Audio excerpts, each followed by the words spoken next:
Let's have a look at the papers. There's one man who's dominating the British papers today. This is the British Finance Minister, Rishi Sunak, his mini budget, which he announced there. That's right, and he's not looking good in the papers today, Stuart. Rishi Sunak announced cuts to payroll tax and duties on fuel in an attempt to alleviate soaring cost of living in the UK. He did stop short of imposing a new windfall tax on oil company profits, which campaigners were saying would bring more relief to households amid soaring inflation. He's also frozen the planned increase of benefit payments, so something that's made a lot of people angry. Nonetheless, he's accused of basically failing to do more to tackle the cost of living crisis. It's the worst cost of living crisis in about 70 years, Metro reports on its front page. The reality behind this mini budget is simply that Britons are facing no heat to eat. The anger is palpable across the dailies today. Look how the Daily Star reacts. The tabloid calls it the up yours mini budget. Usual load of utter bull from rich, insincere, smiling politician with nice teeth, the paper says. It's a focus of a cartoon from Peter Brooks today, who sort of sardonically imagines the cost of living crisis hitting Rishi Sunak himself. A year ago, he could have, bought a yacht. Today, he basically has a little dinghy. The Financial Times also looking at it on its front page. They've got the somber warning from Sunak that the UK should prepare for public finances to worsen even more. And there's another man on the front of the Financial Times. This is the resignation of Vladimir Putin's special climate envoy. That's right. Anatoly Chubais, he was the special climate envoy to Vladimir Putin. He has resigned. It's the highest ranking resignation in Putin's ranks since the war in Ukraine began a month ago. It's not sure why he resigned. The Financial Times explains that as Boris Yeltsin's Chief of Staff in 1996, it was Chubais who gave Vladimir Putin his first job in the Kremlin. The Russian paper Kommersant reports that Chubais has left the country. In fact, they published a picture, actually a photo that reportedly shows the 66-year-old Chubais withdrawing cash at an ATM in the Turkish city of Istanbul. And talking of Turkey, Turkey's role in this war in Ukraine is the focus of the British magazine The Spectator this week. Well, Turkey's dilemma, and basically for the world as well, is which side is Turkey on in this war in Ukraine? The magazine The Spectator today explaining that Turkish leader Recep Tayyip Erdogan is emerging as perhaps the only person who can actually mediate between Ukraine and Russia.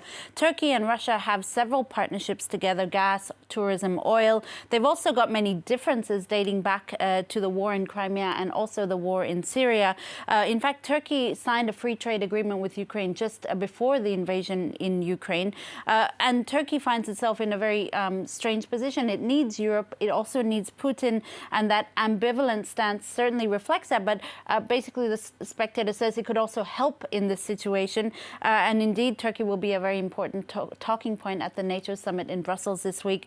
The U.S. will be seeking to persuade Turkey to give its Russian-made air defense system to Ukraine in exchange for U.S. Patriot missiles. And speaking of that summit, we just showed those images of it getting underway. The US President Joe Biden in Brussels today for, a series of summits, in fact, on the war in Ukraine. That's right. There'll be the NATO summit, the G7 summit, and the EU summit. For Le Figaro, the French paper, this NATO summit is dominating the French papers today. For Le Figaro today, they say the key word there is force. The war in Ukraine has forced Joe Biden back to the European continent, away from China. He's been forced to divert his attention away from China. Come to Europe and reinforce his role as, quote, guarantor of European security. Biden needs to put on this sort of costume as president of war, whether he wants to or not. That's what Le Figaro's editors say. The Wall Street Journal, meanwhile, calls on more action from Joe Biden and his allies. In today's editorial, the paper says, against all expectations, Ukraine is could be actually winning the war right now. And the stunning fact of it is that it's thanks to the Ukrainians. They've sort of rescued Europe as much as NATO has helped Ukraine. The paper says Biden now needs to lead more decisively with the goal not merely of military stalemate, but actually helping Ukraine win this war. I'm very intrigued by this next story. Dipti's going to tell us about a piece she's found in the Times of London today. It reports that the risk of a coup against Vladimir Putin is actually very real. Really? Well, it depends on, there are degrees of where this information comes from. So the Times of London is explaining that a Russian intelligence whistleblower has told Vladimir Osekin, he's an activist noted for his work in exposing abuse in prison. So he's the one speaking to the Times of London based on information from this whistleblower. Who says that the risk of a coup against Putin by his intelligence service, the FSB service, is growing every week. So Osekin actually lives in exile in France. He's been publishing letters written to him by this activist on his website. And basically these letters explain that there's growing anger in the ranks of the FSB because Putin, first of all, is blaming them for the sort of thus far failed invasion of Ukraine.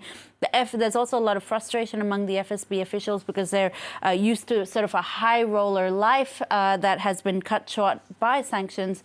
And this could be sort of fomenting into this sort of anger that could lead to a coup. But obviously, this is all very, very speculative. We shall see, we shall see. Let's change topics completely for our last story. This one comes from The Guardian. It looks at a growing obesity crisis. This is a very important obesity crisis because it's in domestic pets. That's right. And it actually could be linked to the pandemic, which saw many cats and dogs stuck at home with their owners and, much like us, you know, overeating out of boredom, I guess. Some people also blame the internet's celebration of fat animals, you know, videos of cute fat cats stuck in cat flaps or roly-poly dogs. They rack up millions and millions of views, but it's actually having a negative effect now. In fact, some owners have even started up social media accounts to document their pets' weight loss journeys and hopefully draw attention to the importance of healthy eating and exercise for us, but also for our four-legged friend, Stuart. Are you sucking your stomach in? I am. It sort of makes you go like that, doesn't it? Very cute, though. Thank you very much, Dipti with the papers on France 24. Morning.